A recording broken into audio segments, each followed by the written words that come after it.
reporting on the games you love by people who love to game. The MMO Reporter Network.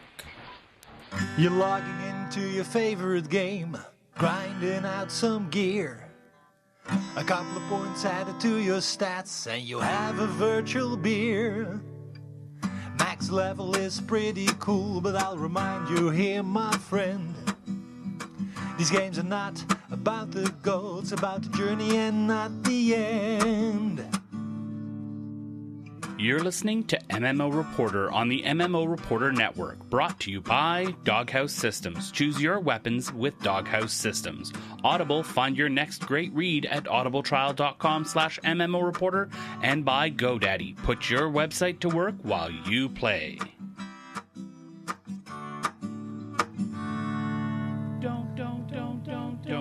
Don't forget about your ults you need to cherish. Each and every little character you've got, no matter what level they're at. Don't forget about your ults you need to cherish. Hello, everyone, and welcome to another episode of MMO Reporter. This is episode 200. Yay! Yay! Episode 200. Get the vuvuzelas out. Woo! Wait, hold on. I think it's stuck, Chris. We kind of didn't plan anything exciting for this show, did we? I think Except a go ahead. Brilliant discussion about MMOs and That's true. A brilliant exposition on accidentally interrupting each other. That's true. I did call this on the live stream. Nothing fancy. No, seriously, we didn't have time to plan anything. So I think that might be the show title. Nothing fancy. That's a good show title. Right, Bill? We're joined, of course, by Mr. MMO Bill himself. We are, aren't we? Yes. I think that's an entirely appropriate title, and I really hope people aren't coming into this thinking, oh, they're just teasing. There's going to be like a mega announcement right at the very end that they like bought Venus or something. Just one more thing. And, of course, that voice that you hear right there is the incomparable Mr. Harry Hall. Hello, Harry. And I'm incredibly fancy because the moment you're listening to this, I just celebrated my 42nd birthday because I'm on January 10th. No, I'm not. Yeah, Happy that's it. birthday, Harry. Well, thank you. And thank you for remembering it after I said it 4 seconds ago. You're welcome. And since Nothing we are wrong with your short-term memory, yeah, nothing at all. And since we are, time traveling by releasing the episode in a few days, I can say that right now, and it will be your birthday. So happy birthday! Thank you. Same to you. Oh no, that's not the way you. Okay. Yeah, that's when something happens and you walk into a room or something like that. Somebody says, "Hey, happy birthday!" You too. Yeah, you too. Oh crap! I've done that a few times. That's a traditional Dutch response. No, never mind.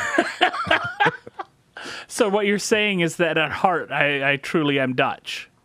Well, we all have the same birthday here. We're like Smurfs. We're uniform. Yeah, all you do is Smurf in the Netherlands, isn't it? Yeah, just had a very good Smurf job. A job as a Smurf. Stop it. Okay. Yeah. Anyways, on from that awkward moment, Bill, since you were here from episode 1, hey, we've been here for 200 episodes. Wow. Actually, okay, let's be honest. It's a little bit more than 200 episodes. We cheated a couple times. We cheated for episode, 100. Then we cheated for episode 200. Didn't we have 3 decimals for episode 100? Yeah. 99.5 and 99.75 or something like that. It's just one of those things where we love doing the podcast, but coming up with something exciting is hard. And we think that we're exciting enough, damn it. Right? We're out of beta. Let's call it like that. And we're releasing on time? And we're not being deleted. I mean, I think we are now. This is the full-featured MMO Reporter. It took us a little time, but now we're there. That's right. I thought you were going to say this was a triumph. For science. It was a triumph. I'm really happy to do this, guys. I do truly feel incredibly lucky. That Bill, that we have been making such fantastic podcasts together for so long, and that Harry, we kind of lucked out when we brought you into the fold. as just sort of somebody that we'd met on Twitter, and then Bill was going to be away, so I invited you, and then it worked out really, really well. And it's just absolutely fantastic. So thank you. Yeah, well, thank you. I've had a lot of fun and a lot of lack of sleep because, as some might know, I have to get up very, very, very early every week. Well, at least one day a week for this, and it's worth it, kind of. And we have to stay up late, so we suffer too. This is a big difference. Evening sleep doesn't really compare to morning sleep. That's true. You have to agree with me. That's true. Absolutely. Well, you know what? And of course, Layanor has just been an absolute godsend for everything that he does for the network. So we're a pretty good quartet here, but everybody is probably tired of hearing us commiserate about how awesome we are, which we're pretty awesome. I gotta say. We're kind of awesome. But let's instead talk about what we've done in game. Shall we move things along? Maybe. Bill, I think that you have had an explosive week in games, and I'm excited to see what we're going to crash into here as we go through your list. Explosive. That's an interesting phrase for it. Usually followed by the word diarrhea, but yeah. Go on. Well, the easy one. I'll start with the easy one here. I played a lot of World of Warcraft. Okay, I'm sorry. I have to stop you. And this is the 12-year-old boy in me coming out right now. Can you look at the first game that you've got on your list on the show notes? Oh, that's not a game, Chris. You don't have the Angerous. That's just a fact of life. Oh, man. Anyways, for those of you who are not looking at our show notes, which is all of you, he dropped the Angerous from Elite Dangerous, so it's Elite D. Anyways, moving on. Anyway, if I type in Elite D in Google, I go to elitedangerous.com, so I don't see the... I'm again missing something, am I not? Never mind. Bill is trying to do something that he'd like to do, and he's tried to talk uninterrupted, and we keep interrupting him. Yeah. Go, Bill. This is again. After this, no. The interruptions are epic in this. I think we've really got a thing here. I think we should do a TED Talk on interruptions. I'm not saying anything. Me either. TED Talks on interruptions and awkward silences. I think I interrupted myself there. Anyway, World of Warcraft. I played quite a bit of World of Warcraft over the holidays. I took a complete left turn at the end game. All of my World of Warcraft end game has been completed by my minions. I haven't earned a single piece of epic gear through dungeons or anything like that. I've got my gear score up to 615, so I can run raids, I can do heroic dungeons, and I have people for that. So holy crap, that's amazing. It is a little bit. I have people for that. What I did do actually is I started up. I was feeling a little bit nostalgic, so I started up a hunter from level 1, and I've been just blowing through content there, and it is fun. It's a nice nostalgic thing to start right from the very beginning and go through. This is actually a hunter. I kind of graduated. I started a level 1 hunter, got it to about level 20, and then I skipped up to the level 36 hunter that I still had in my character inventory that had heirloom gear, which gives you a big experience boost on everything, and the hyper leveling has been fun. So may I ask you something? Because you said you have people for that, but can your people also raid? And does the raid boss has its own people? So can you have your people call his people and work something out? Just distribute the gear later. I know you're joking, Harry, but when you get a certain number of high gear score followers, you actually can run raid missions. Like you can actually send guys into High Mall to get you like High Mall tokens. You're kidding me. You could raid from the comfort of your own garrison. It's glorious. You can actually raid without logging in. That's the ultimate World of Warcraft experience. You don't need other players. They made this game for me. But you don't have to deal with other people. You don't have to deal with any scheduling. You don't even have to log in. You can just, I'm raiding.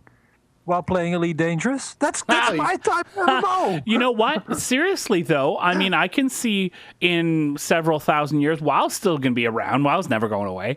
So in your Players are cockpit, gone. you are going to have your little monitor, and you're going to be able to have WoW running in your garrison going while you're running through space in your...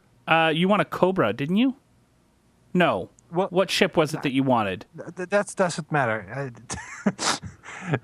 Asp Explorer, but I'm just thinking Skynet is probably not going to happen because it's probably busy playing WoW. Yeah. True. It's got to get its gear. Wow. Happened already. Oh, yeah, no. but we are safe. But I think Bill played more than raiding in WoW. Yeah. Yep, I did. I hopped into Lord of the Rings Online, and I decided that I'm going to try to get my dude up to level 100 there.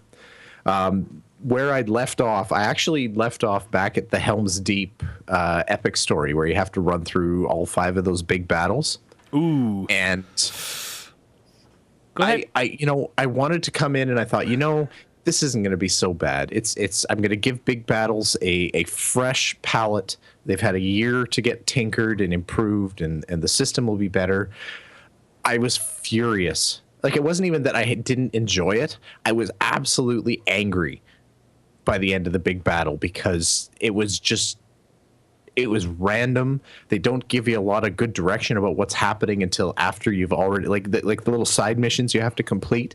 They give you like one line of text that says someone is doing something, but they don't tell you where. They don't tell you.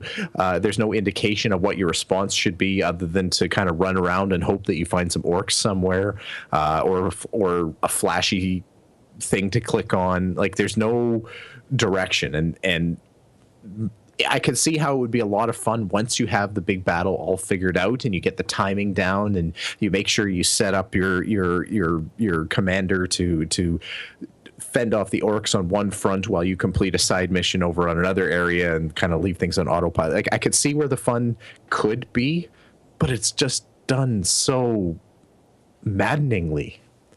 And I don't know what you think about this too, but also to think that in many of the interviews and many of the discussions that were had, these big battles were looked at as probably a one-off, as this would be the only occasion where they would be used. They're not building up a tech that then would be used like skirmishes continually down the road. This was something that was going to be a one-off thing because, Helm's Deep, all that stuff is very special, needs its own thing. And to me, that makes it even more infuriating because that means that they're not going to iterate and innovate on it. Well, they already made another one, though. Yeah, but they just added another one for. Yeah, but when it was built, when it came out, it wasn't this is the start of something big. It's like, oh no, we put this out there.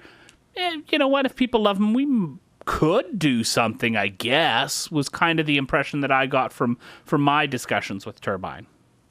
Anyway, so, and the infuriating thing too is I got to the other side of it, did the Isengard epilogue quests. Yeah. And they were so fun. They had the session play in there. That was brilliant. I loved the different session plays. I did the end play as I was thinking about you the whole time. And the questing and that, I like the pacing and the questing in Lotro. It's good and it feels like it fits the story. And then you have this big 5. It's not even just one. It's 5 flipping big battles that you have to go through to finish that epic story. Anyway, yeah, that was that, and it was that. It was what it was. It was what it was. Speaking of was what it was, I was playing Civ Beyond Earth as well. I got that for Christmas from my lovely wife. And I've slowly starting to work my way into that. I'm kind of just feeling out the differences and that. It is very much Civ on an alien world, and that's okay. It is. That's okay. I'm fine with that. So Beyond Earth, work in progress. I'll probably get excited about that later, and I'll regale you with half hours of Beyond Earth stories because. Are you finding yourself as addicted as you were with Civ 5? Not yet. to be fair, I haven't given myself enough of a chance yet. I've only had a couple of short sessions, like 45 minutes here, 45 minutes there, that kind of thing. I haven't sat down and had like a 6-hour marathon yet. And that's where I think Civ games really, that's where they grab your soul and never let go. Shake it around a little bit. You're not going anywhere. Yeah. Sit your ass down. Anyway. Finally, I was playing a little bit of Elite Dangerous, or Elite D, as it is in the show notes. I was saying, I sent Chris a message, it was almost a week ago or something like that, where I had finally done my first Elite Dangerous mission.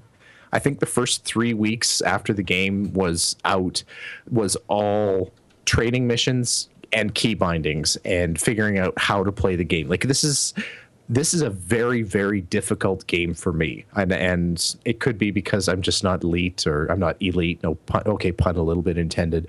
But I am really struggling to get good at this game, and I like it. I love the challenge. So having a lot of fun with that. And what was the other one? Oh, I played Steam Sale, and I had incredible discipline. I know we talked about this right before the holiday break, how we were all going to kind of gird our loins and resist the temptations of the Steam sale. And I want to say that it was a complete success. I only bought 4 games. Complete success. And 2 more for my wife. So you are strong, sir. I consider that determination and goals met. I bought the Game of Thrones Telltale series, which super excited to hop into that. I'm not sure if that's going to be. I'm thinking that might be a little family game actually, because Sonny and I watch Game of Thrones. Obviously, that's one of the shows that we watch, and I feel like this is kind of one of those things you could cast up onto the big TV and have like a shared play experience kind of thing. Okay, but bring family the kids, thing watch Game or of Thrones. No, I'm just thinking that a Game of Thrones does not think family. It thinks with spouse perhaps, but family thing. Yeah, yes, none of my siblings are involved. Not siblings, children. But Tyrion's lifestyle may not quite be appropriate for your young children. No, and if your siblings are your children, then you have bigger problems than I ever imagined. If your siblings are children, you might be a Game of Thrones lord. No. Oh. Anyway, I bought Transformers Fall of Cybertron. I've been itching for this game forever, waiting for a good sale for it, because it's going to be weeks to months before I actually play it, but I so want to play it. Yeah, there's not enough. Is that the first Transformers one or the second one? It's the most recent one. It came out in 2013 or early 2014? I can't remember. So if I remember correctly, it has a similar play style to the first one, War on Cybertron or whatever, and which I did play and enjoyed tremendously. So you're in for a good time. Yeah, it's like a third person on rails kind of. Yeah, kind of shooter driving sort of thingy. Yeah.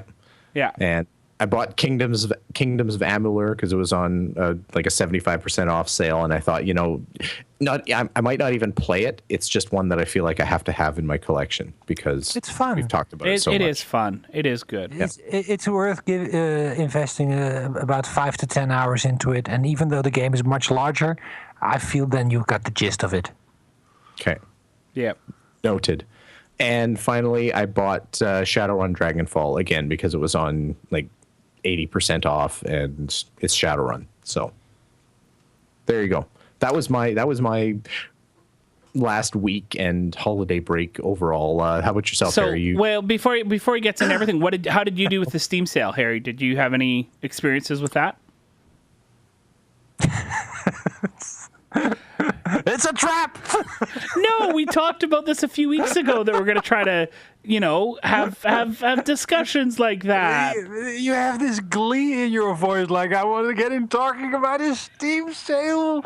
Okay, Yeah, I did buy a couple of games. Yeah, I did control myself. I decided only to buy games that I actually wanted to play, because just before the Steam sale, I went through my backlog of Steam games, and I just started installing everyone and trying them out just to see, like, this simple system. You install a game, you play for 10 minutes. If it doesn't stick, you move on to the next one. Because I think I'm in the 56 games on my Steam list.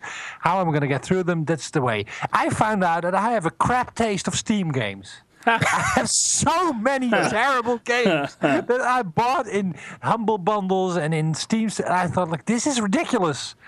Why do I have this? So I restrained myself, and I invested into Flight Simulator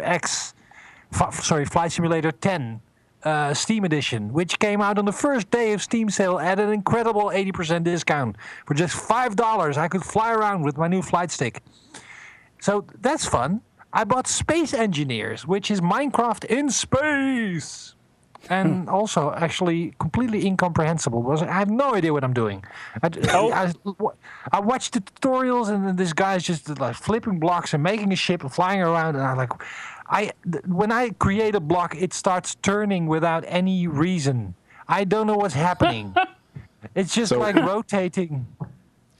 Is it just incomprehensible in a good way, like Elite Dangerous, or in a bad way, like?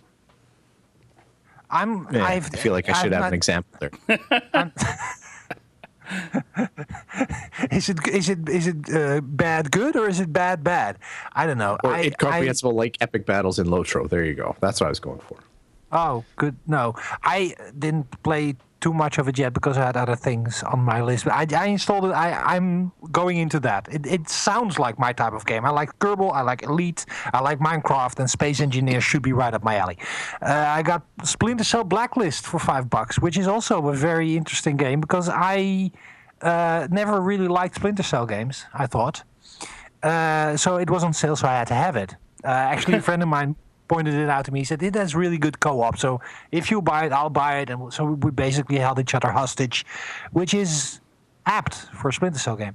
And finally, I bought Train Simulator 2015. I love it. Oh, that's awesome. I feel like we're supposed to be walking in here. No, it's just like pretty cool. I feel like somebody has had his hand on the button and forgot to push it. No, I don't know what you're talking about. You bastard. I don't know what you're all worried about. Okay. But Ken from Chicago in the chat room has a really interesting comment, Harry. Aren't you supposed to want to play every game you buy on the Steam sale? That's just ridiculous. I'm sorry. it's sorry. No, Ken. I mean, if it's 80% off, you buy it. It doesn't matter what it is. I mean, I could if I'm looking at my Steam list, for example, I purchased what's the name of the system? This is really. Oh wait, I'm looking at the wrong list. I've got all the Sid Meier Civilization games from 3 upwards. Well, I'm never going to play anything other than 5 and Beyond Earth. I have the entire Wizardry series of Wizardry 6, 7, and 8 games I'm never ever going to play. They're 80-hour permadeath Japanese first-person RPGs. Well, yeah, my life is too short for that. But I got them. I bought them. So no, you don't buy a game to play it. You buy it to have it on your list. And you bought Train Simulator, right? The terrible, actually, the most embarrassing. There are several bad words for this. I actually have several competing train simulators in my Steam list. Okay. Actually, it was, and I've never played any. I have Sid Meier's Railroads, and I have actual. The game is called Trains with the Z, which apparently is the cheap knockoff version of Train Simulator. And then bugged me because I wanted the real thing. I'm not interested in trains. I don't have any love for trains, but the fact that I just had the bad version of the game made me want to get the real one. So now I have trains. I've tried it. I've driven a steam train. I've moved it forward about 100 meters. And it was interesting. But I did to get to something that's more important. I played Elite Dangerous. Wait. I have an announcement to make. Are you ready? I guess so. Are you ready? I didn't buy anything on the Steam sale this year. Not a single darn thing. You suck. Hand in your PC Master Race card there, Chris. And you know what this is like? This is like if you try to quit smoking, and you stand next to somebody and you go like, I can take it or leave it smoking. I just smoke one cigarette and I just leave them and I don't care about them. And then the guy is like, yeah. You know what the thing is though? I just pretty much have all the games on Steam that I already wanted. I have a few on my wish list that I could have gotten, but I'm to the point now where I am so busy trying to play all the different games that I want to cover and make videos for that I've smartened up enough that I know I'll never play them. So unless I really, really want to play it, I don't buy it. I don't buy the $5, oh, I might play that someday, because I won't.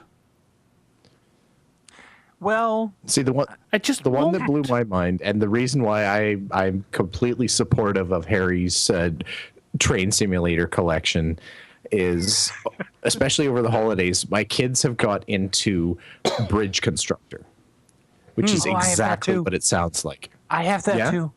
Yeah, isn't it awesome?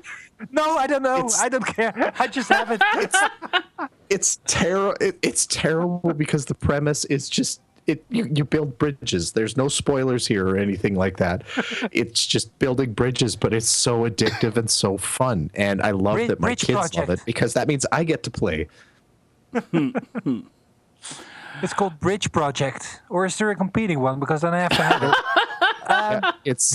There is. There's actually Bridge Constructor and there's Medieval Bridge Constructor. Oh man! I drew the line at Goat Simulator until they released an MMO expansion for it.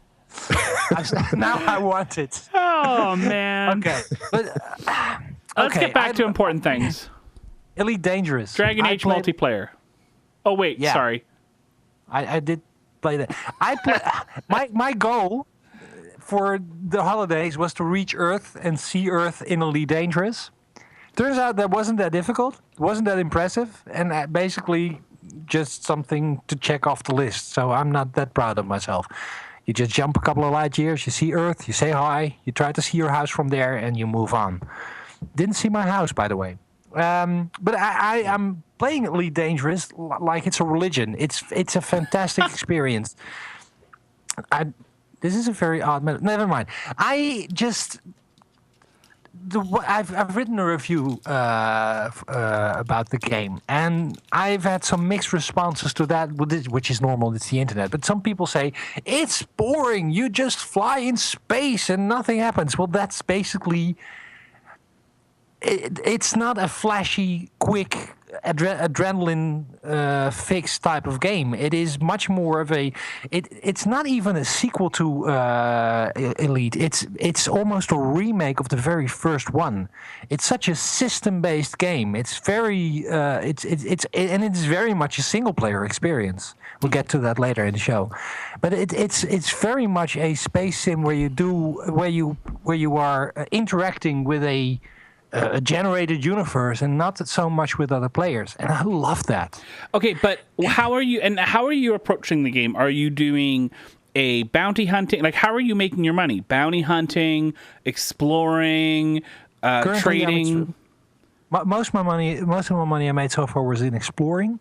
One of my first goals after seeing Earth was I want to see the center of the galaxy, so I'm going to go there, and I want to be the first one there. So I should have looked at Reddit before getting halfway there.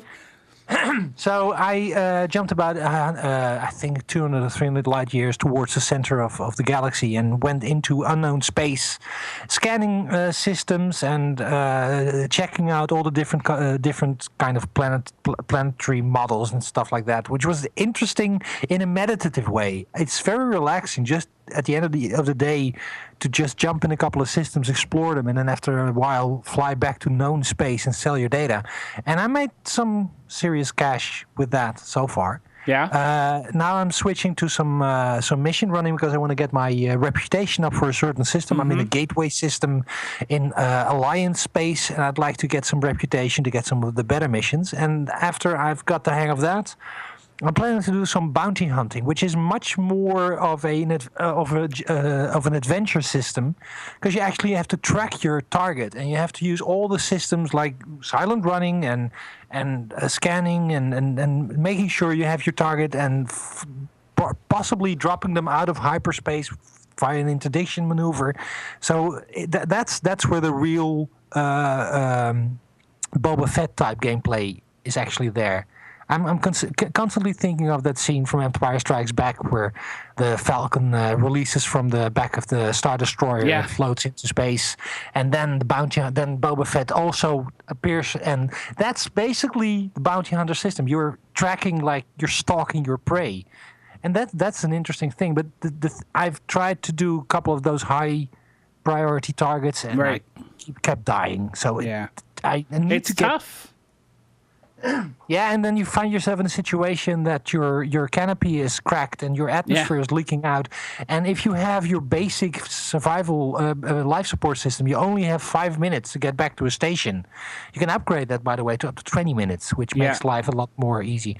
Anyway, Elite Dangerous is so deep. I'm enjoying the hell out of it. Yeah, so for me, I've been doing mining with Elite Dangerous. I got myself... how is that? And I got the wrong type of ship on purpose because mining's not what I'm going to do. It's just what I'm doing right now. So I've got the wrong type of ship. I've got a Lakon. Not a Type 9, sorry. Which is a big, huge transport ship, which is not meant for mining. But I wanted to try it out. I decked it out with everything except for a better power source. Oops. So I was doing a lot of playing with my systems to make it work. But I was having a lot of fun, although, again, I don't think it's too methodical, I think, for what I like to get out of games for me to do this full time, but I wanted to try it out. And going into by the way, any of you who are playing Elite Dangerous, the best place to mine is not asteroid belts or anything like that. It's the rings around planets. And obviously,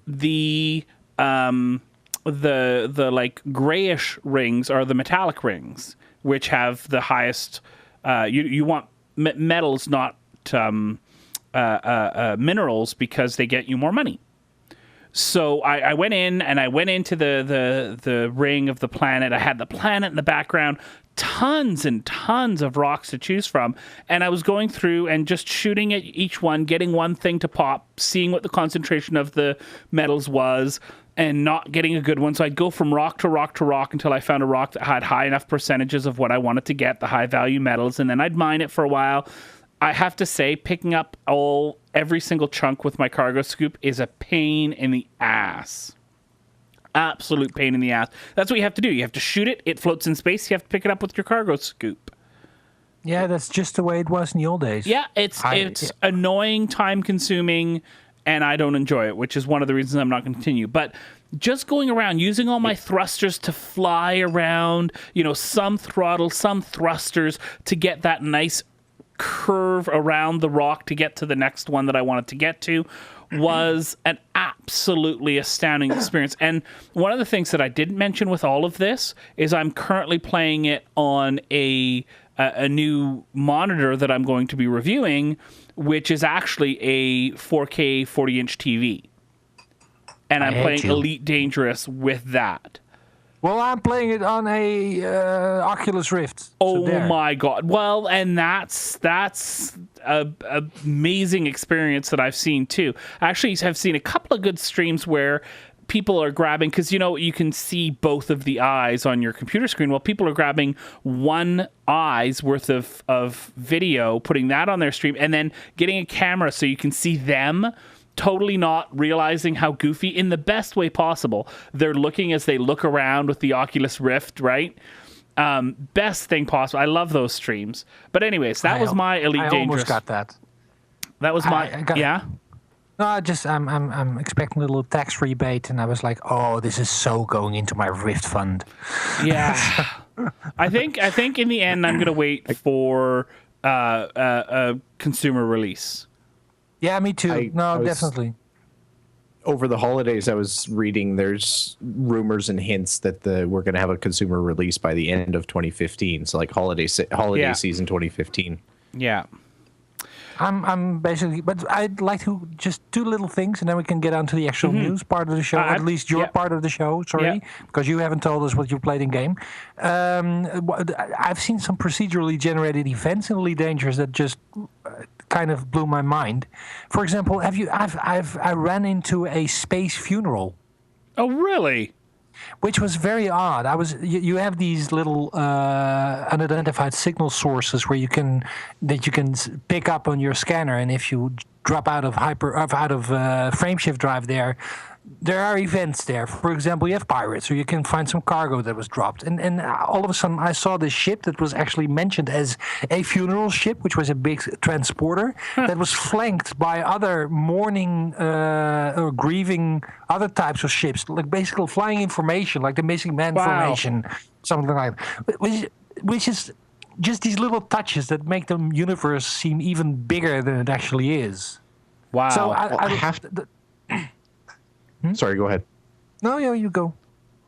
I was just going to say, I have to believe that at some station, somebody's posted up on a bulletin board an illicit mission that this funeral needs to be disrupted or something like that.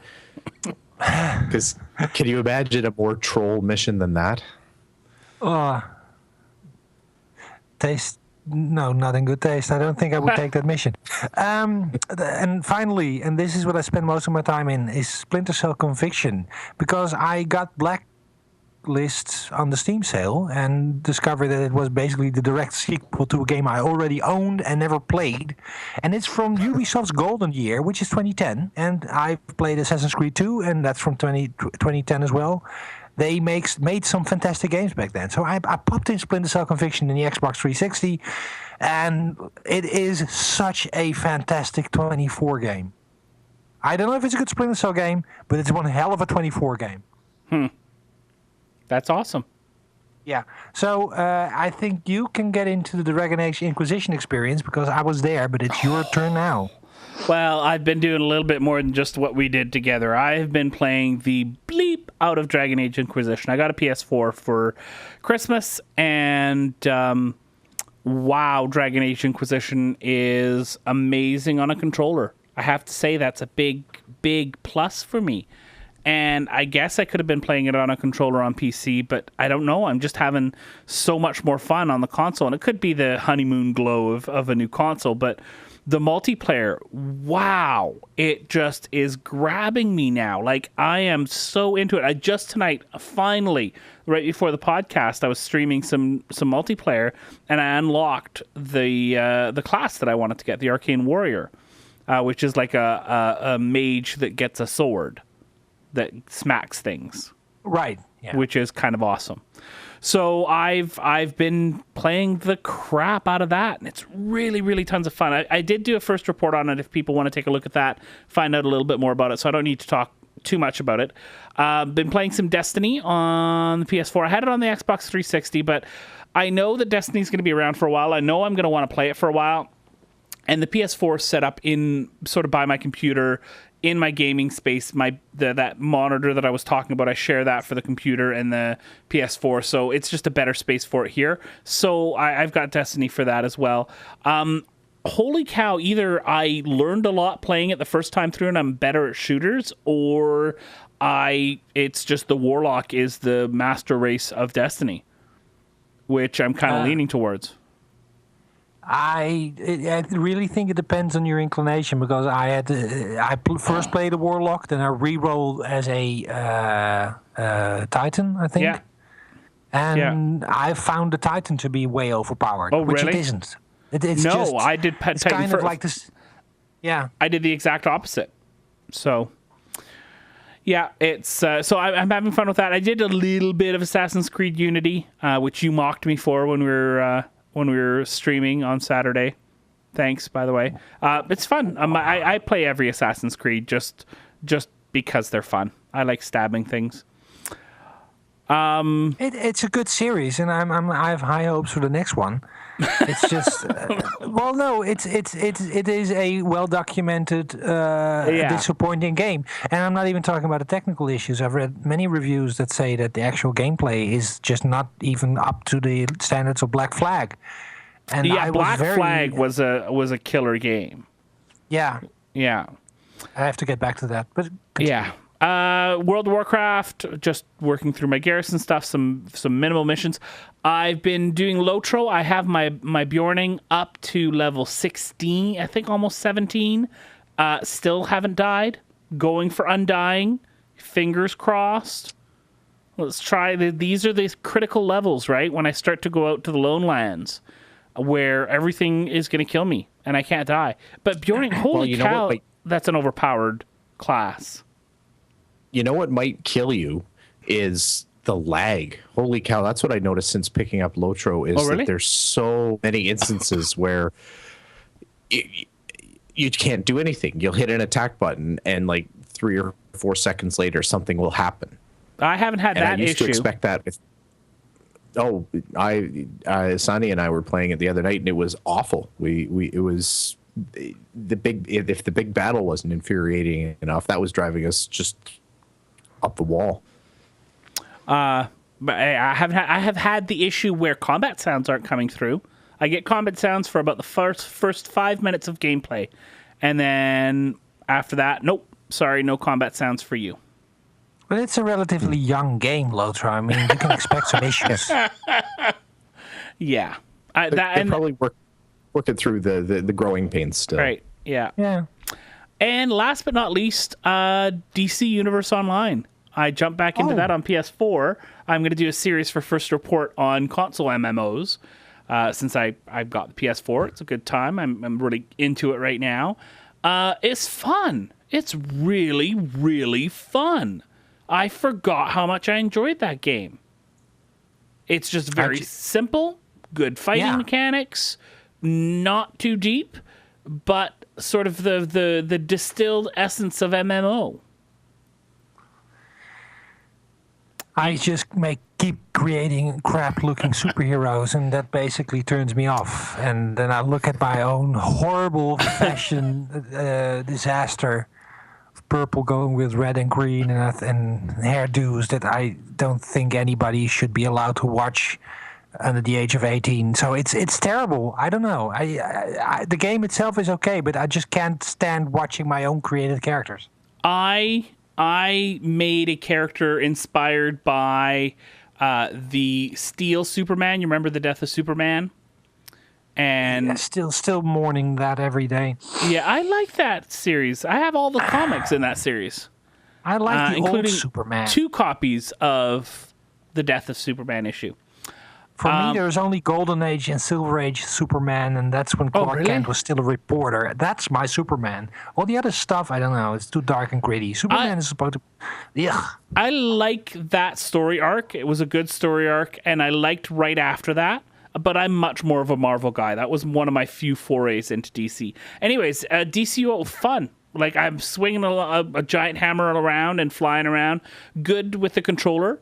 No issues with that. I haven't grouped or anything like that yet, so I don't know how that's going to go. But I know that I can hook up a keyboard to if I want to chat, so I'm not too worried about it. Let me know what server you're on, so I'll re-roll the character myself. I didn't get to choose. I didn't realize there were different servers for PS4. I thought they were, but I'll check into that. Yeah, it'd be fun to play together at some point. Yeah. So, and like Ken from Chicago in the chat room says, the wall climbing, like the travel powers are all really well done. Flight feels good. Wall climbing is good. The acrobatics and the super speed. It's all really, really great. So enjoyable. That's what we've been doing in game. That took a long time. We had a couple weeks off there, so we had lots to talk about. Let's move things along. Want to mention 5-star review by Davey B. Thank you so much for your wonderful review. Hope that you enjoy us on your drive to work. And we want to mention our Patreon campaign, patreon.com/MMO Reporter. We would really, really like at some point to do the whole PAX East thing again. If you liked what we did, if you liked seeing Harry Hall drunk in a hotel room, not what you're thinking. He was just talking about MMOs and talking about PAX. If you like that, we could get that going again. So go check out patreon.com/MMO Reporter and see what you'd like to do to help support the network. What you're basically saying is, okay, here are these couple of guys who like playing MMOs. Wouldn't you like to give them a trip and get them drunk as well? That's not a selling point. Hey, I think that's not helping. I think that our videos that come out of PAX, both PAX Prime, PAX East, and soon to be PAX South, are absolutely, they speak for themselves. They are absolutely fantastic and great coverage, except for your stinky footboard.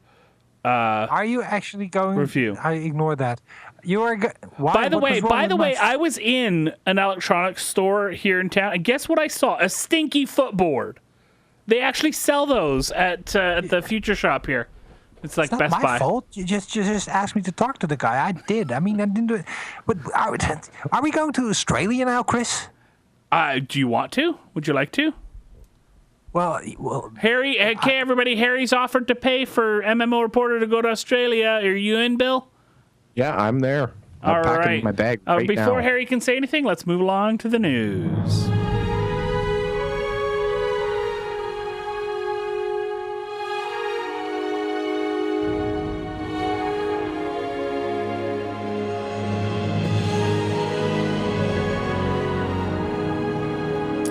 Oh, and look at that. I have the first story here, so Harry can't say anything. As I introduce our first topic to discuss, has Destiny's future been leaked? There is a story over on Eurogamer, and actually, this just happens to be the one link that we pulled up.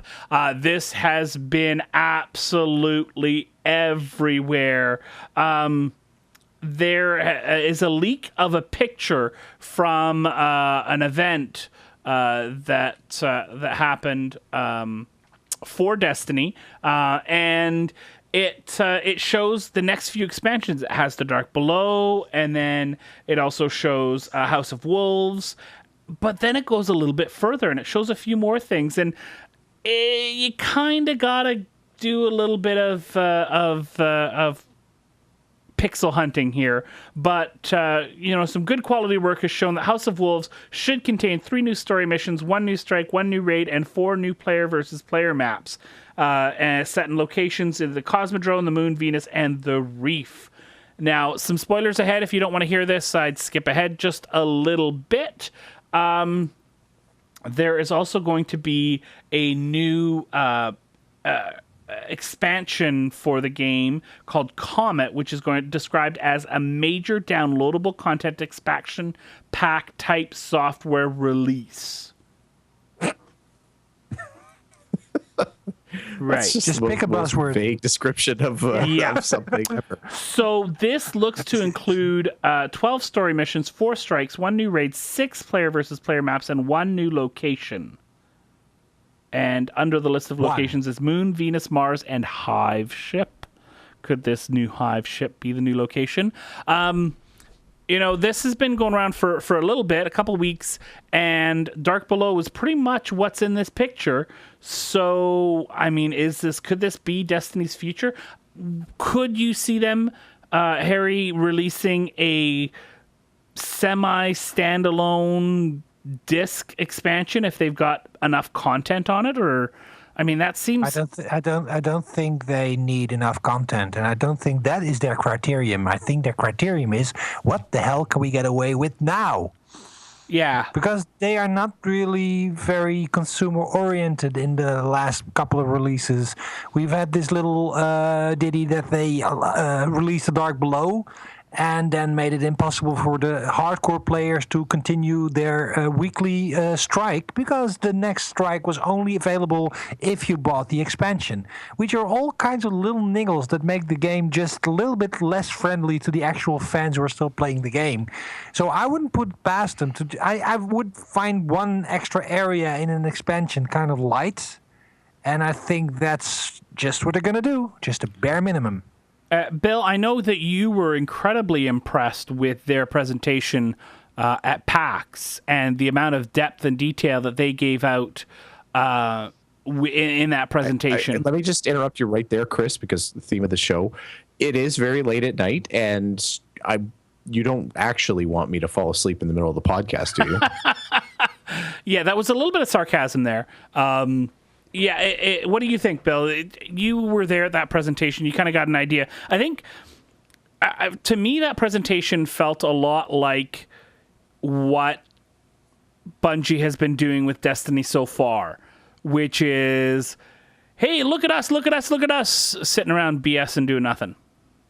Exactly, yeah. They know exactly what we want them to do, and they're doing exactly, or they don't care, or they're just doing something else. Yeah, but here's the thing. I'm still playing Destiny. I'm playing through it on a second character. I bought it on a second console. This is WoW levels of whatever. I'm just going to play the game. It's not a bad game. I mean, the game itself is fine, and it's a great experience. The shooting is fantastic, and the art style is great. But what all the players are doing by reinforcing, by playing the game, by buying the expansions, or the DLC, is they're saying, hey, yeah, you go ahead, you keep going, you go, Bungie, we don't mind. It's a little bit like feeding your children. I mean, just because they've had a tantrum and kicked their sister or something like that, you still have to feed them, right? It's like Destiny. I mean, they're doing stuff that you don't like, but you still kind of have to play because. That's how I feel about the new season of Doctor Who. I feel for the first time the way I think a sports fan feels who supports their team through a bad season. It's like I'm a fan of Doctor Who despite the crappy writing. Like I'm gonna stick with them because they're gonna get better. Damn it. I have to ask, Ken from Chicago made a comment in the chat room. He mentioned TPTB. Guys, do you have any idea what he's talking about with the game? The presence, the bomb? I don't know. I don't know either. Once the stream catches up with the chat, or the chat catches up with the stream, we'll know what he's talking about. But he's got a comment that I'll mention. Wait until I know what game he's talking about. It's powers that be. There we go. Yep, you were right. Yeah. TP. The powers that be. All right. I think we're already getting off track. So, yep. Destiny Future could be there.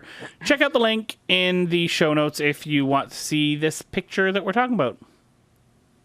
And that brings us to a game that didn't disappoint, at least not me. That's Elite Dangerous. But they have a PR problem and apparently a server problem because going into the new year, they had some drastic server issues with people unable to complete missions, ships that are stuck, ships disappearing, cargo that is stuck, and all kinds of crappy things that happened for, I think, 2 or 3 days.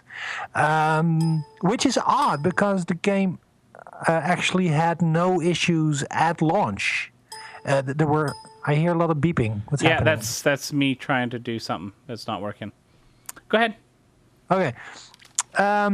So the game at Gamma was a mess and kept crashing and kept rebooting, but at the actual launch, no problems until the new year, and it all went to.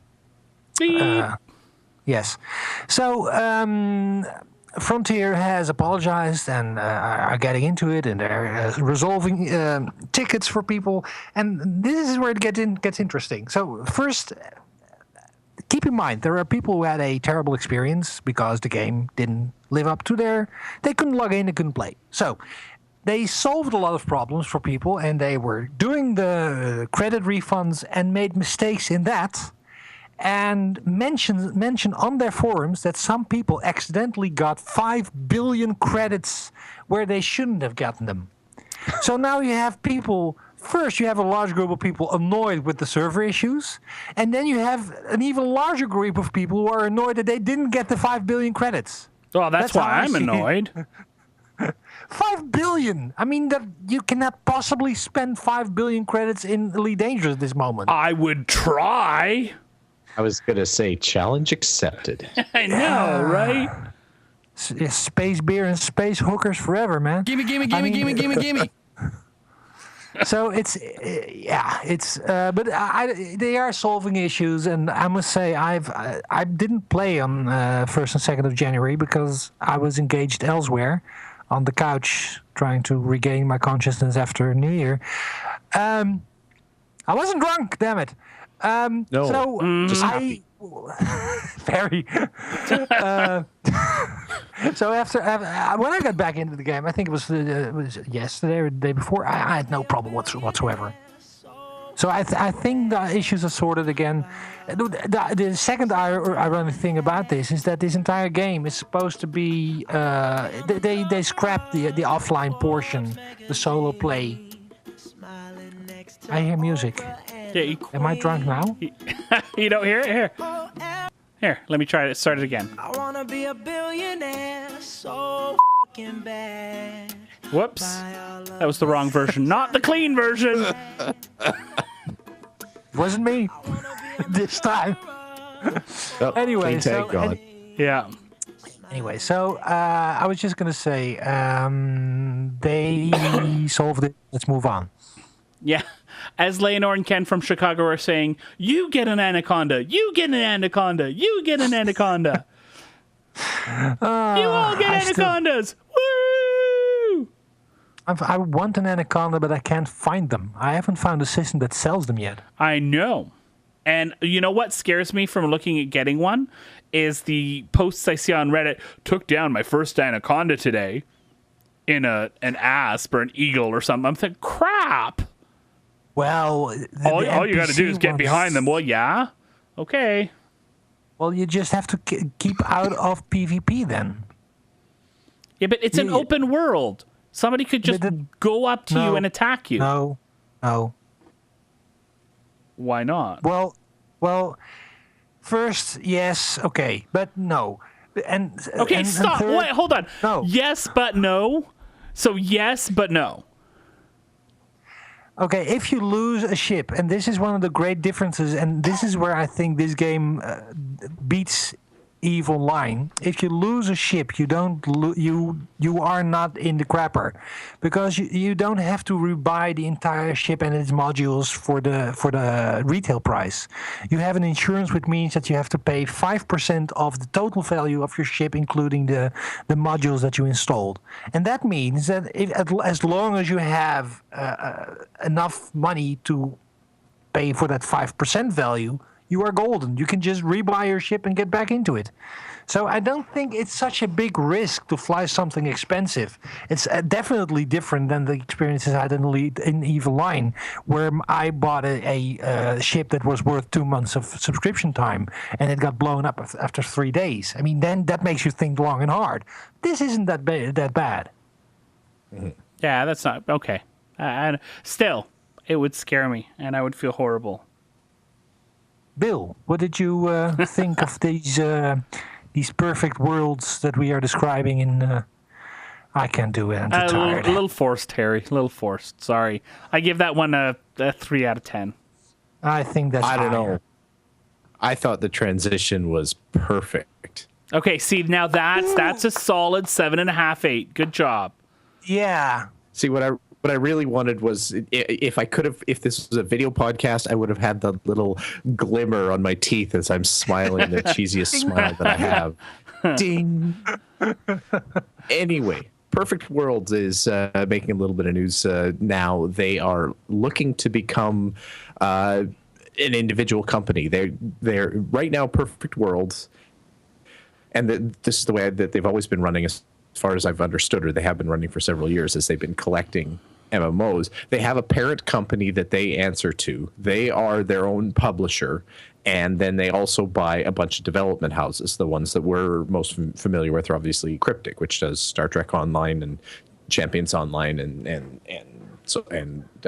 Neverwinter and so forth.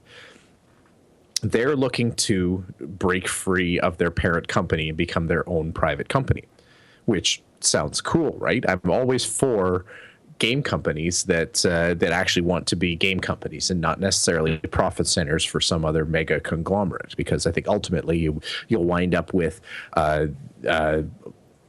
more focus being on a good product rather than making holiday deadlines or whatever. You'll still probably have a little bit of that, but it's a trend in the right direction. So, Perfect World going solo. What do you guys think? Is this a boost for the Perfect World library? Do you care? Well, did you also notice the about Perfect World bit where they described Perfect World? They kind of missed some stuff there, didn't they? A little bit, yeah. And I was going to touch on that here in a bit. So the direct quote from the About Perfect World blurb here in the financial statement. The article that we've got here is a kind of a financial statement, something that you'd send to a shareholder or something like that, saying this is the intention of the buyout or the self buyout or whatever. But the way they describe the Perfect World is this: Perfect World's current portfolio of self-developed online games includes massively multiplayer online role-playing games, MMORPGs, for those of you that didn't know. And the names of those games they list off here are Perfect World, Legend of Martial Arts, Perfect World 2, Zhujian, Chibi, Pocket Pet Journey West, Battle of the Immortals, Fantasy Zhujian, Forsaken Worlds, Empire of the Immortals, Return of the Condor Heroes, Saint Seiya Online, Swordsman Online, Holy King, and Legend of the Condor Heroes, an online casual game. Oh, and Hot Dance Party. Can't forget Hot Dance Party. Woo!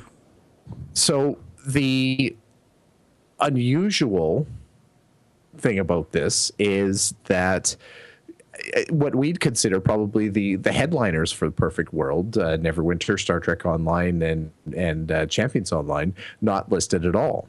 So does this mean those are remaining with the parent company? Are they going to be dispersed or sold off in another way, or I don't know. Well, because Perfect World outright owns those developers, right? They don't just, it's not their parent company that owns them, from my understanding of it. Mm-hmm. That's what I understood too. That's just weird. I mean, but it's also very cryptic in the way that most business documents are. Now, it could be the wording of it too, that it says Perfect World's current portfolio of self-developed online games. So maybe these are the games that developers working for Perfect World made, and then Cryptic is its own animal that they just kind of purchased and published for. So that could be what that means. It's still an awkward way to put it, though. So I'm hoping that this is a net gain for those games, because those are all games actually that are in my pile that I have played and would like to play again someday. So I wish good things for them, obviously. I wish good things for all games, really, but these ones have little special pieces of my cold, shriveled heart. Yeah. And the chat room is asking, is Cryptic leaving as part of this whole thing, or is Cryptic considered a subsidiary of Perfect World? The way I understood it is that Cryptic was bought out by Perfect World. Right? So, yeah. and some cursory research has shown that, that's what happened. Right? They were independent from 2000 to 2008. Atari owned them from 2008 to 2011, and then Perfect World bought them from Atari in 2011. Yep. Maybe we can buy them. That's a use for our Patreon campaign. We will buy Good Cryptic idea. Studios. There we go. We could do that right after we all go to Australia. And on Harry's tab. Choose. No, you have to choose. Either I buy Cryptic for you, or I buy a ticket to Australia. It's around about the same money. Yeah. Actually, Australia's expensive. Anyways, whereas on May 31st, 2011, it was announced that Perfect World had acquired Cryptic Studios. Yeah, it's kind of weird that it's not mentioned. Okay, let's take a quick break to talk about our sponsors, GoDaddy. We love GoDaddy. They are fantastic. They have been our hosts for many, many years, both when they have been our sponsors and when they have not been our sponsors. We've really appreciated all their support over the years. They've got a couple of great deals for you, our listeners, through the sponsorship. If you use the coupon code MMO149, you can get a $1.49 domain. That's absolutely crazy. So go check it out, GoDaddy.com, MMO149, and you can get yourself a new domain, a new .com domain for $1.49. And then if you want to maybe get some hosting or get a couple domains or something like that, you can use the coupon code MMO30 and you can get 30% off your entire order. And of course, our very good friends over at Audible, audibletrial.com/MMO Reporter, you can get yourself a free month of Audible, and that means you can get a free audiobook download that you can keep forever. Even if you put your credit card in and then you have your free month, you download it, and then you don't do it again, you can keep that audiobook forever. That is absolutely fantastic. Love them over at Audible. You should go check them out, audibletrial.com/MMO Reporter.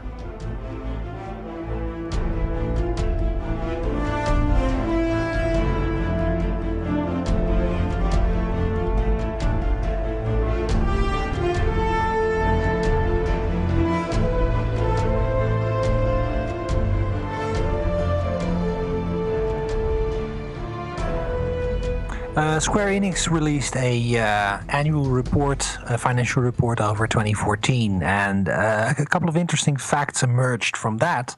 Some that are actually kind of confusing to me, and I'll explain that after Chris's relentless mocking. I will spare you the entire analysis, but the report states that Square Enix has currently 3 MMOs running, and those are Final Fantasy XI, Final Fantasy XIV, and Dragon Quest. Dragon Quest is a Japan-only title. Unfortunately, I'm very curious about that. It's also playable on Wii U, if I'm not mistaken. But Final Fantasy 14 and 14 and 11 did came out in the West, and I thoroughly enjoyed Final Fantasy 14. Those 3 games combined, according to this latest annual report, have a combined subscriber number of 1 million players. What I find very confusing about this is that this must mean that the game has declined considerably since March 14th in 2014, which is the last report of subscriber numbers that I can find on the net, where several interviews state that the game had at that point 1.8 million subscribers, a daily logging count of 500,000 players, and Dragon Quest itself had 300,000 daily players. That sounds like the games combined. I don't know anything about Final Fantasy XI. That's an older game. It's it's a generational sibling, or what's it called, relative to EverQuest. It came out in the same period of time. So let's not look too deeply into that ancient piece of hardcore frustration. I've played it. But this means that these games combined must have at least lost like half or 3/4 of their subscriber total.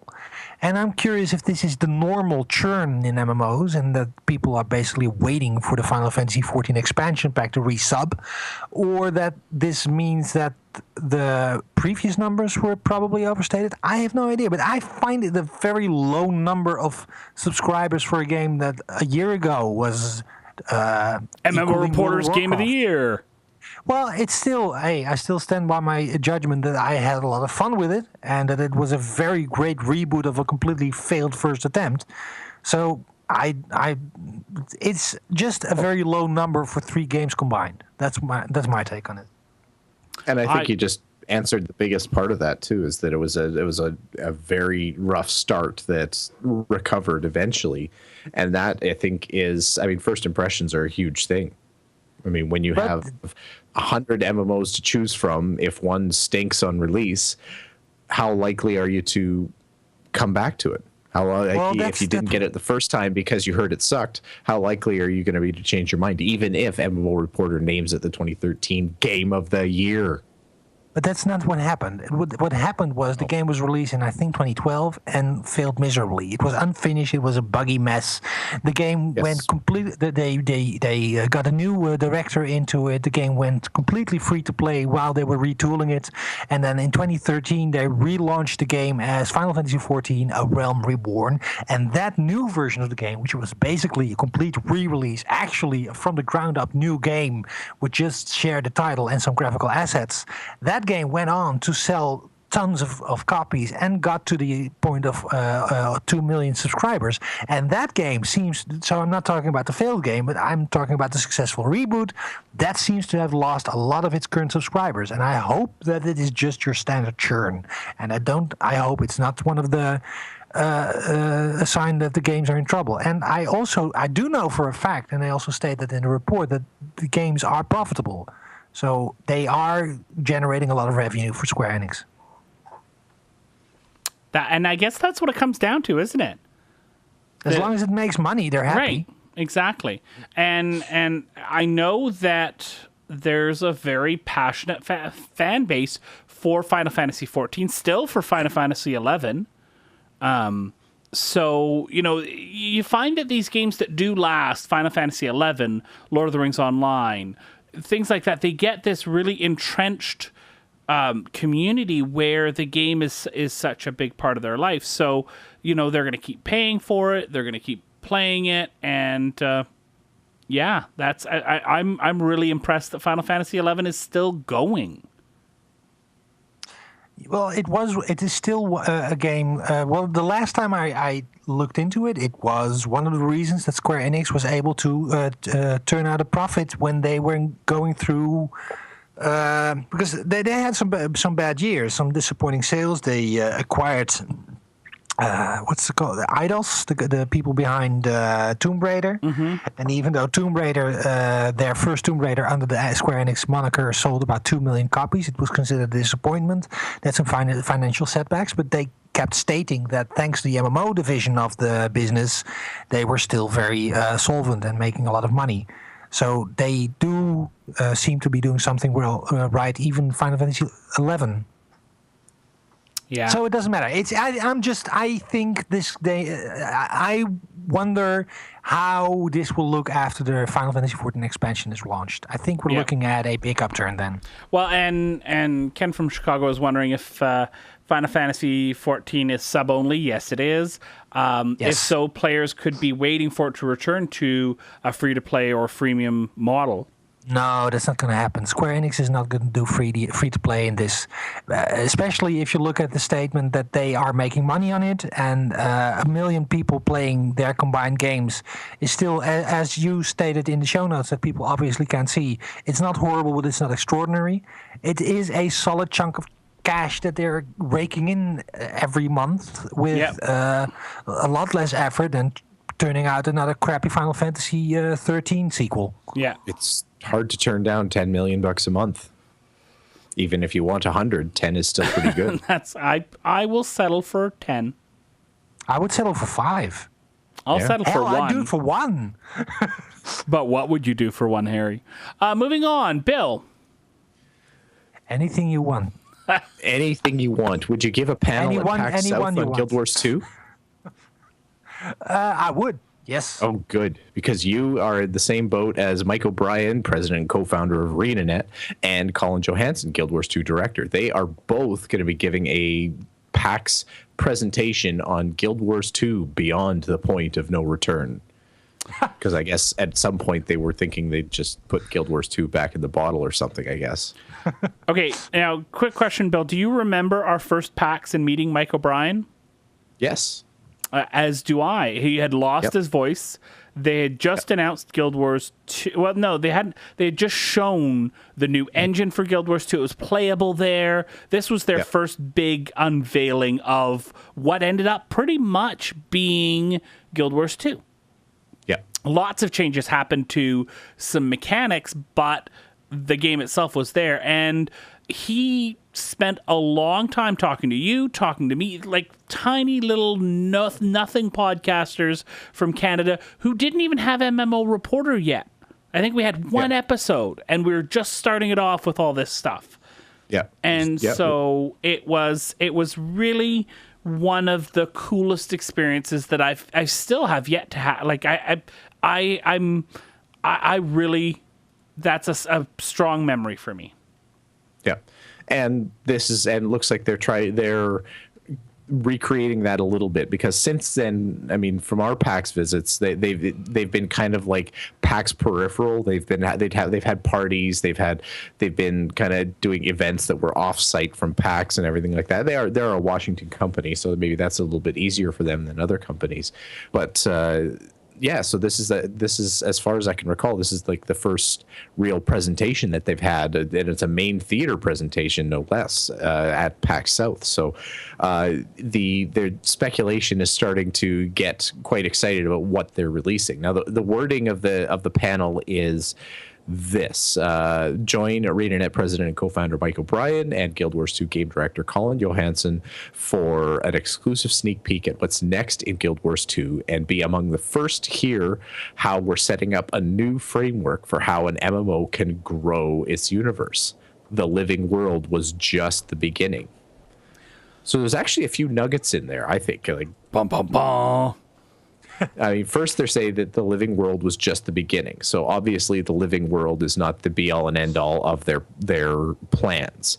They're saying they want to grow the universe, which, okay, more game, more Guild Wars 2, more Guild Wars something anyway. Maybe this is hinting Guild Wars something, or Guild Wars MOBA, or Guild Wars fashion designer. I don't know.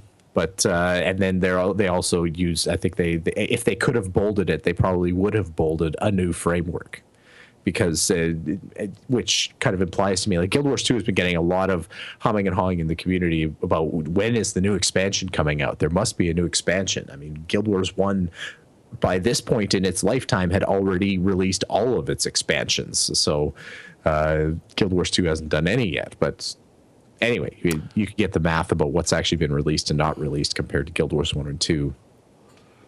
Yeah, I think looking at this is how they're going to approach doing an expansion. And Ken from Chicago is begging for Cantha in the chat room. Yeah. So it should be cool. I mean, I like that they're sticking with the rhetoric of doing something new and kind of like this is what the Guild Wars 2 release rhetoric was like, was that we're gonna change the way MMOs work. Well, it looks like they're coming into their next PAX visit with the same kind of rhetoric. And I know I got super hyped up when they were talking about it the first time, and maybe because I'm old and bitter and everything like that, I'm slightly muted and kind of cautiously wondering what they'll do. But I'm still super interested. I would love to go to that panel. And they kind of succeeded in doing what they were aiming to do in the beginning, which was the game is the game. There's not the game and then end game, right? Mm-hmm. And I think the one big failure is the lack of a strong carrot on the stick after you reach max level. You need to be very disciplined and very into the lore to keep on playing. So that's the one failure that an otherwise perfect MMO experience has for me. The gear treadmill is not as simplified as it is in other MMOs. It is a complex, time-consuming. It has to be a goal. You can't just kind of do it because you're playing. Well, the thing is, I don't think if there's one trap that Guild Wars shouldn't fall into is that they've been sticking to their guns up to a point that they're not doing what everybody else is doing. But I would expect a fresh take on the end game then as well, and I think. There isn't enough persistence in the Waf for it to be a very strong end game. It's much more of a rushing to the next castle to get them to take them with a group. Yeah. There isn't actual persistent reward in there. I would have loved an end game that was much more political. For example, combining a player political system with actual land or castle ownership or something like that. Something Terra-like? Well, I would like something that combines all the things in the living dynamic world with something that has a persistent reward for the players and something to gain and lose. I don't know what it is, but I do know that it should be more than just a gear grind, because the gear grind in itself is not fun. Yeah. Yeah. Now, to be fair, the living story, I don't know if you guys have jumped into it. That is a draw for me still. I do. It's very much like a vacation play though. Like you go and it's a relatively small chunk of content. Like you're not going to finish it in an hour or two or anything like that. But you're also not going to be spending weeks on it either. It's very bite sized. But I actually kind of like that progression. And it's not gear grind. I'm not improving my character anymore or anything like that. But I do. I'm diving into the story, like you said, Harry. That's really what the role of the living story and what end game they've actually been developing is. It's the following of the story. They're not throwing in new legendary weapons or anything like that, or epic weapons or anything like that. Late in the game, it's all fairly story based, and I kind of like that. It makes Guild Wars 2 just a little bit more comfortable and different. It's not the same as every other MMO, so I'm okay with that. Yeah, I'm not saying that aspect is wrong. It's just to have something, it's not meaty enough. I mean, if you have I'm not saying that it should be like Evil Line, but Evil Line has a end game that is so deep and is so rewarding that it in itself is completely enjoyable to play. And World of Warcraft raiding, if you are into that, is also something that is a game in and of itself that if you enjoy that, then you are well catered to. I don't think Guild Wars 2 has a hook at the end of its leveling or story progression that keeps you coming back night after night. As you say, it's bite-sized. It's not something hobby-like. I miss the hobby aspect. Yeah, I don't think they could be successful by carrying on with the exact same model for say another 2.5 years. I think that like you say, people are already getting a little bit tired of it now, and I think they'd be really tired of it in another 2.5 years. That said, I think it's a perfectly acceptable experiment for them to have run for the last 2.5 years to say, okay, instead of a traditional monster end game or clear ladder progression at the end of the game, we're going to give you bite-sized chunks of the story. And whether you liked it or not, it was at least a stab at something different. I agree with you, Bill. No, quit doing that. All right. I'll leave the last comment here from Ken from Chicago, saying the real complaint is obviously the game at max level isn't as compelling as some hoped. Otherwise, they wouldn't be complaining about no end game, which is basically what you both said and agreed to. I agree with Ken. There we go. Before we move on to our letters for this week, just want to mention cafepress.com/MMO Reporter, all your favorite MMO Reporter swag for you to grab and enjoy. Bill, before we have a couple of letters, but before we get to that, we had some pretty epic Google Plus posts that discussed Star Citizen that you wanted to respond to. Yeah. Ken from Chicago, if in the chat room here as well, called me out a little bit on the episode 199 chat that we had on Star Citizen, talking about the 10 Ton Hammer article saying quit giving money to Star Citizen. And we talked a little bit on Google Plus, and he deeply hurt my fragile Canadian feelings and everything. So I had a good cry, and on the other side of it, had a bit of a reply. So basically, Ken was kind of trying to point out that we were probably being a little bit hard on how Star Citizen is meeting its initial design goals. Like if you look at the Kickstarter layout of what Star Citizen was trying to do compared to what the game is looking like today, and comparing the goals that they had in Kickstarter with the goals that they have now, that they have $60 million in the big $600 million. Maybe they'll hit that. Who knows? Oh, and Ken is sorry now too. So everybody's sorry. We agree on being sorry. Anyway, so basically, I won't read the whole thing because Ken wrote a novel for us. He wrote another novel on the 10 Ton Hammer article. But the long and the short is that he's kind of saying that Star Citizen is carrying a pretty hefty torch for the whole space sim genre and is actually not doing near as badly as we were trying to convey based on the money that they had. So the quick breakdown. What Ken mentioned, that this is the core of what was in the Kickstarter. What Star Citizen is one, a rich universe focused on epic space adventures. This is ripped straight from the Kickstarter, so bear with me for reading verbatim here.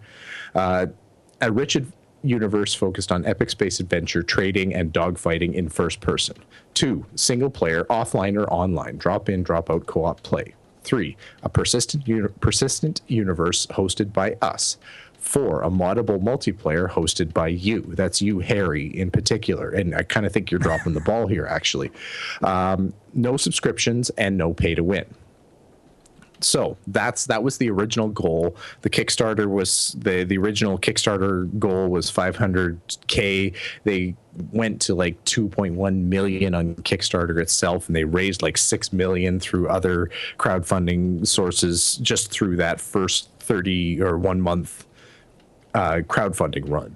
Very successful, and obviously, as we talked about lots in the past, it's gone well beyond that to a whole new level of funding. So looking really quick at what Star Citizen is today and what they've delivered. Now, the other thing I wanted to kind of mention here too, and this is getting a little bit pithy because Star Citizen is not the first game to miss deadlines here a bit, but the game was going to be delivered to backers in November 2014.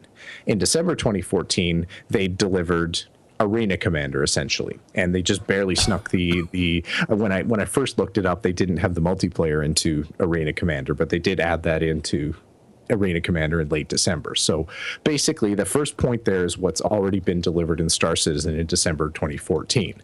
The other components that they're working on are a first-person shooter component that's in production, a planet-side component that's also in production, the Squadron 42, which is the Wing Commander-esque RPG game, also in production, and the Persistent Universe, the MMO piece of this, that is still in design phase, which is essentially a fancy way of saying measure this in calendars instead of clocks. So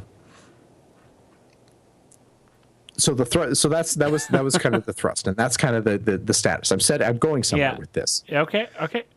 So where we were kind of going in the show, and I still kind of stand by this too, is not so much the game, because Ken, as he displayed in his comments, is probably far more familiar with the actual game itself than I am, but with the kind of the project concerns that are happening here.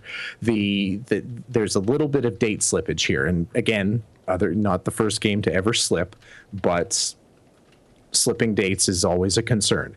The feature growth. They're adding a first-person shooter that wasn't mentioned in the original Kickstarter goals. They've got a planet-side component that wasn't necessarily mentioned very much in the initial Kickstarter goals. So the scope of the game is growing well beyond what was originally taped out there. And I think the concern that Harry and I both had, and we agreed heartily on, was that that growth is going to consume what the original nugget of the game was.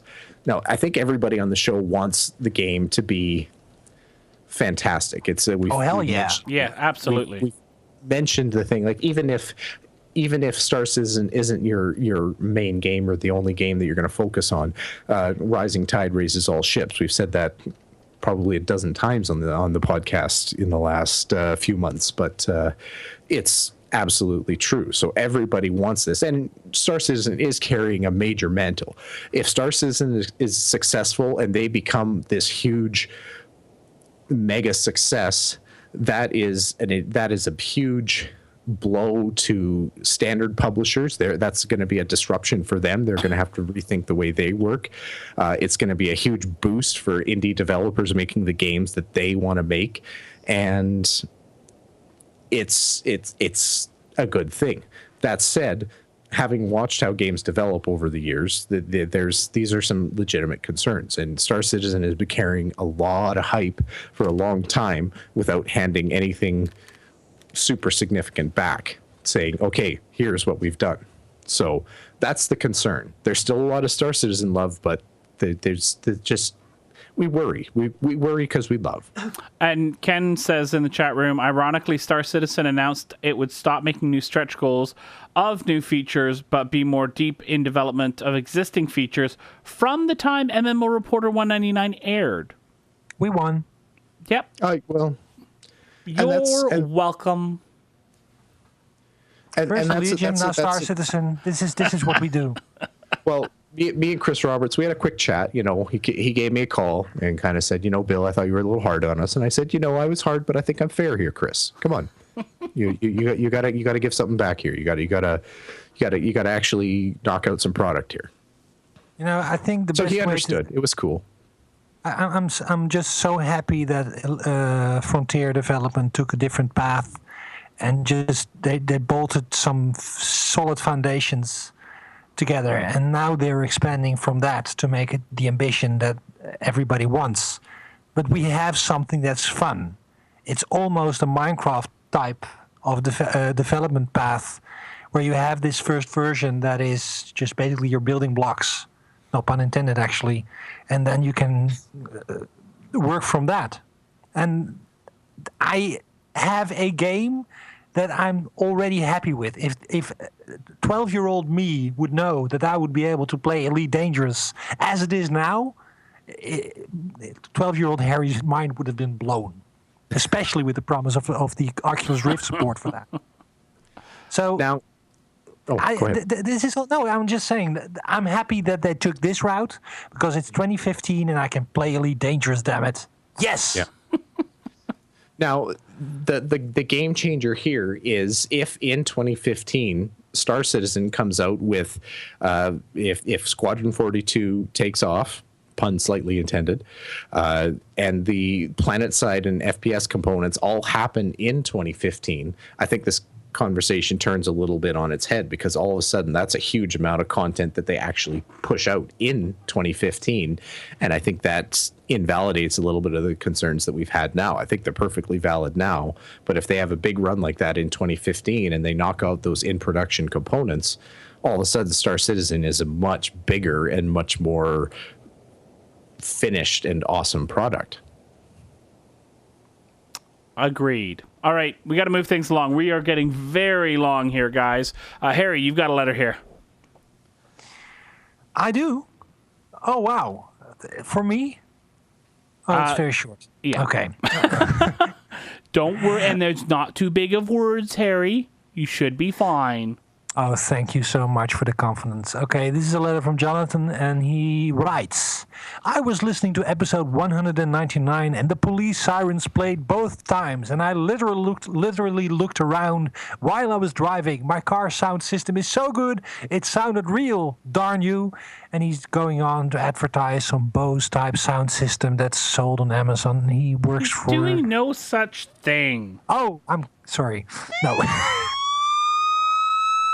There you go, just for you, Jonathan. You know, I feel we're doing a public disservice here, because I've done the same thing. There's a PS. Oh. Final Fantasy 14. Wait, sorry, what? No, I can't hear you. Sorry, what? I couldn't hear you. He says Final Fantasy 14 is his game of the year. Sorry, what? I just, Jonathan, there's something that keeps happening. I can't hear you. He says that the game that he finds the game of the year is Final Fantasy 14. Oh yeah. Smooth. Okay. Okay. Last letter here. We got a couple more, but last one we're going to read out here. Hey guys, how's it going? I've been listening to the podcast on and off for the past year, and I really do enjoy your show, even while I do not have time to play too many MMOs myself. Anyways, I just really needed to make a comment about the way you referred to the process of becoming a Kickstarter backer. You called it investing. This is not investing. I think he's talking to me here. This would imply that you have the possibility of getting a monetary gain of some sort if the game that you are backing is successful. He continues on to talk about some of the issues that we've all mentioned about Kickstarters, and he says if he wants to back a game, it's because he believes that the idea is going to be successful, and he thinks that you should get some of the returns other than products. You are pre-ordering on a promise. Yeah, exactly. Exactly. So there's a little bit more to the letter than that, but I think that it's very much along the lines of your thoughts on Kickstarter. And I constantly, I think, find myself falling into the trap of calling it backers or investing in the game and stuff like that. You're investing your interest and giving your money. Well, you are pre-ordering. Well, not even, because pre-ordering assumes you'll get it. Yeah, that's and that what I doesn't said. always You're pre-ordering happen. on a promise, so that means you are. Yeah. But it's basically okay. Yes, I want what you are promising. Here's my money. Now make it. That's the whole thing, and it doesn't. I also agree. It does not imply that you are part of the. But we discussed this to death. You are not part of the developers. You are somebody who's waiting for a product. Correct. And they are letting you in on the development process, but they're not saying you are part of the team. Correct. Yes. All right. Last thing here. Layanor was kind enough, since he wasn't able to make the show tonight, he did write a nice letter for our listeners. So please go check out the show when I do post it and take a look at Layanor's letter. Basically his commiserating on 200 episodes of MMO Reporter. Please go take a look when we post the show. Bill, if people want to get a hold of us, what are some of the different ways that they can do that? Well, they can visit MMOreporter.com. They can send us an email to mmo.reporter@gmail.com. They can find us on Facebook, facebook.com/MMOreporter.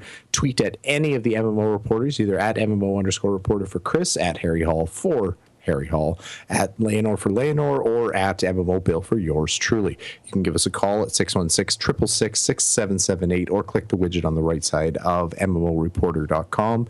And you can find us over on YouTube, youtube.com/user/MMO Reporter Network. And if you're in the mood to donate, help, and support the MMO Reporter podcast for our bids to purchase Cryptic Studios, then head over to MMOreporter.com/support, where they'll give you links to like Patreon and the Donate Now button. We can do this, guys. Cryptic is ours. Yep, I think it's a valid, viable goal. Yeah. Absolutely. So. Hey guys, thanks for 200 fantastic episodes. It has been an absolute pleasure. Bill, you have used many, many, many large denomination words where I feel like if we got paid by the letter, we would be rich already. So thank you. Oh, thank you. And Harry, I just want to say it's just amazing how someone who is not a native English speaker can have so imperceptible of an accent. It is absolutely mind-blowing. Did you just insult me, Bill? I just take it as a compliment. Okay. Yeah, you'll sleep better. There we go. And of course, thanks to all our listeners for making this happen. When Bill I want to hear you do a weekly podcast in Dutch. Okay. Actually, I would love that. I would Patreon that. So, next Patreon goal. And then come back and insult my English. I didn't insult your English. I insulted the fact that you say you have no accent. I don't. You cannot hear that I'm Dutch at all. Without a trace. Without a trace. That's German. No, it's really? English. You're telling him that it's German? I think it's English. I think if you look up the words that I'm using in an English dictionary, you will find them right there, sir. Have you noticed, by the way, if you fly into the Elite Dangerous station, some of them have a guy on the PA that sounds like that? He's going really like this, and he's telling you to stay away from the entrance of the station. I have no accent when I speak. Let's close this sucker up. We're ending the show. it's we have been going now. We're going on an hour and 40 minutes, gentlemen. Thank you so much to all of our listeners. Who would have thought many years ago that we'd make it to 200 episodes? We weren't sure we were going to make it to 2 episodes. So thank you all for listening, for communicating with us, for commenting, for tweeting at us, for Google Plussing us. Which gave us an excuse to go to Google Plus, and just for all around being the best darn community anybody could ever ask for. Really appreciate all the listeners. We really appreciate the fact that, you know what, you actually download this stuff week after week. As surprising as that may be, it is incredibly appreciated. We hope that you download the podcast again next week, but most importantly, we hope to see you in game. Don't forget about your ults you need to cherish. Each and every little character you've got, no matter what level they're at. Don't forget about your ults you need to cherish. Each and every little character you've got, no matter what level they're at. See, I did your harmony there. See what I did there? I heard. I didn't see. It was sound coming in my ears. Shut up. I have a question for you. English. And I forget what it was. Oh, yeah. Okay, hold on. I'm going to save this, and then we'll go off the